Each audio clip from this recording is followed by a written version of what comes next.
Hello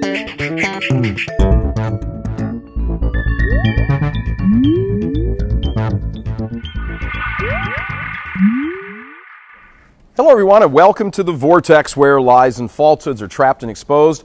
I'm Michael Voris, coming to you from a small town in northern Italy called Trent. It was here from 1545 through 1563 that the church gathered in council and responded in no uncertain terms to the heresy of Protestantism that was sweeping across major portions of Europe. The Council of Trent became the touchstone for Catholic teaching for centuries.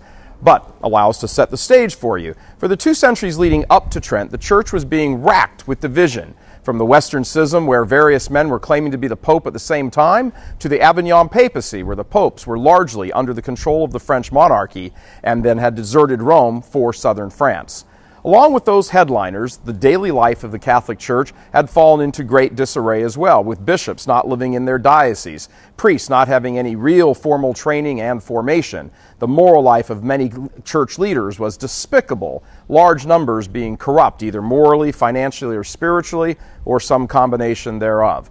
Things were bad. They were very bad. And it was into this mess that the Augustinian friar Martin Luther stepped. He saw the corruption, and he responded to it. His intention, at least at the beginning as far as we can tell, his intentions were most likely genuine, as anyone who sees such corruption in the church should be revolted by it. But what Luther did went far beyond trying to reform corrupt practices. He set about establishing a whole new religion that he claimed was the actual true faith, saying that Catholicism had fallen into disarray so badly that it was no longer the true faith. In his writings, he swept aside the papacy, the sacraments, the accepted canon of Scripture, the Mass, and practically everything else you could honestly say was Catholic. Luther was deeply troubled, psychologically, haunted by the question of how he could know with certainty that he was saved. This was the genesis of his theology, wanting to know and be assured before he died that he would be saved, that he would make it to heaven. The church teaches that none of us can have a guarantee of that before we die, that salvation is the end of the road, not something that can be had ahead of time. Luther struggled with this very deeply, to the point of psychological trauma. He wanted to know that he was saved. So one day, poring through the Scriptures, he came across St. Paul's words that we are saved by faith. For Luther, it was the magic potion that he had been in search of that he had suddenly found, and it was the beginning of what would become the Protestant mantra, faith alone, sola fides. When this thought crystallized in Luther's mind and combined with the cultural milieu of the corruption that had engulfed many parts of the church, he turned against the church, seeing it as a corrupt organization that was not necessary because all you needed was faith, not an institution that was run by a pope and taught that grace from the sacraments was necessary. Luther came to despise the entire sacramental system, and this was the Catholic Church. The priesthood came under special violent attack from him, as did the Mass, especially private Masses. Luther, through the use of the newly invented printing press, spread his ideas far and wide to the German people, many of whom had themselves grown suspicious and untrusting of a corrupt clergy.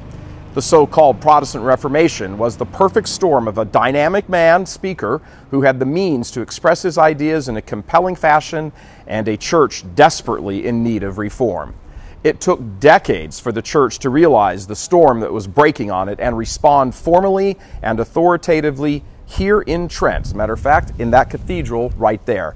But by then, large swaths of Europe had already consigned themselves to the revolt against the church. And it had spread beyond the borders of the German people as well. A disaster never before seen in the previous 1,500 years of the faith had swamped over the church, and a response was needed that could restore the faith and reassert the authoritative teachings of our blessed Lord. It was in this climate that bishops and theologians and scholars gathered here in Trent over the course of nearly 20 years in this cathedral, as we said, to address the Protestant heresy. What was produced here became the voice of Catholicism, answering back in an unambiguous and blindingly clear fashion.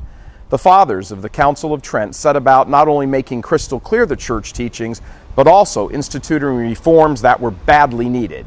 Bishops would now actually have to live in their dioceses. Men seeking the priesthood would now be formally trained and formed in seminaries. The priesthood would be scrubbed of its immoral and corrupt practices.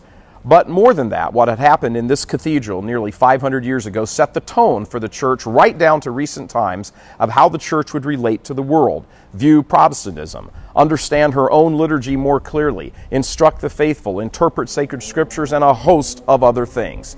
So stay with us all this week as we bring you some of those topics, as well as present a little of the side points you don't hear too much about as we report to you from Trento, Italy, in the foothills of the Alps near the Swiss and Austrian borders. God love you. I'm Michael Voris.